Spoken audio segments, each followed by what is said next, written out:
Quartier le plus dangereux de Chicago, aux États-Unis. Quand on y entrait, on pouvait apercevoir des groupes de jeunes hommes dans les rues, regardant les étrangers d'un œil méfiant. Les habitants du quartier ne sortaient de leur maison que pour des besoins urgents et ils avaient toujours la peur au ventre, car tout pouvait arriver à tout moment. Bref, le quartier n'était sûr pour personne. Le nom même O-Block n'a pas été choisi par hasard. Il y a une histoire derrière. Avant, le quartier s'appelait WIIC City. Ce nom a changé suite à des dures réalités qui ont marqué le passé du quartier. Le O signifie O.D. Perry, un jeune membre d'un gang qui a tragiquement perdu la vie un soir du 10 août 2011. O.D. roulait à vélo dans le quartier lorsque quelqu'un s'est approché et lui a tiré dessus. Son assassin était une jeune femme de 17 ans du nom de Gakura Baines, membre d'un gang rival. Tragiquement, Baines a également été assassiné plus tard par les amis de O.D. C'est après cet incident donc que, en l'honneur de O.D. Perry, son gang a surnommé le quartier O-Block pour signifier la cité O.D. ou le quartier O.D.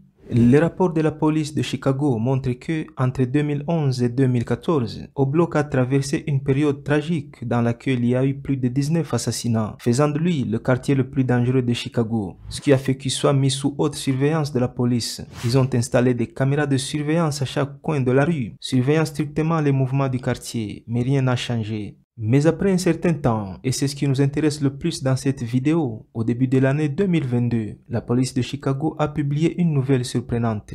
Ils ont remarqué qu'il y avait beaucoup moins de crimes à O-Block par rapport à l'année précédente, 2021. Le rapport indique que même les bagarres entre gangs se sont produites moins souvent. Aujourd'hui, les crimes ont considérablement diminué à tel point que la police est restée perplexe. Ils ne peuvent pas comprendre pourquoi. Pendant que la police se gratte la tête, la véritable raison de la baisse de la criminalité est assez claire, comme en témoignent les habitants même de ce quartier. C'est l'islam.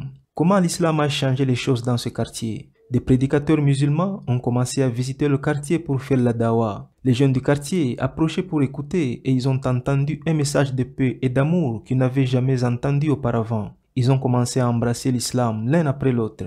C'est ainsi que des gens d'horizons différents se sont vus en train de se rapprocher à cause de l'islam. Cela leur a donné l'impression d'être une grande famille. Ils ont commencé à prier ouvertement dans les rues, montrant qu'ils voulaient la paix et qu'ils ne voulaient plus de violence. Avec l'islam, l'espoir est revenu au quartier et les gens ont commencé à croire en un avenir sans crime. À mesure que la criminalité diminuait, les activités commerciales du quartier ont commencé à prospérer et de plus en plus de visiteurs sont venus, apportant plus d'argent à la communauté. Et les enfants pouvaient enfin se concentrer sur leurs études sans avoir peur de la violence. Et l'éducation est devenue un moyen de se construire une vie meilleure. Aujourd'hui, O-Block est un lieu de bonheur et d'espoir. Alors que la police essaie encore de comprendre la cause principale de ce changement positif brusque qu'ils n'ont pas été en mesure d'instaurer pendant des années malgré des grands moyens qu'ils ont déployés, les habitants du quartier connaissent la vérité. C'est leur foi en islam qui est responsable de la paix dans leur quartier. L'islam a non seulement transformé leur quartier, mais leur a également donné l'espoir d'un avenir meilleur. Cette transformation nous montre que même dans les situations les plus sombres, le changement est toujours réalisable. Et c'est la preuve que lorsque les communautés s'unissent pour la paix, même les problèmes les plus difficiles peuvent être résolus.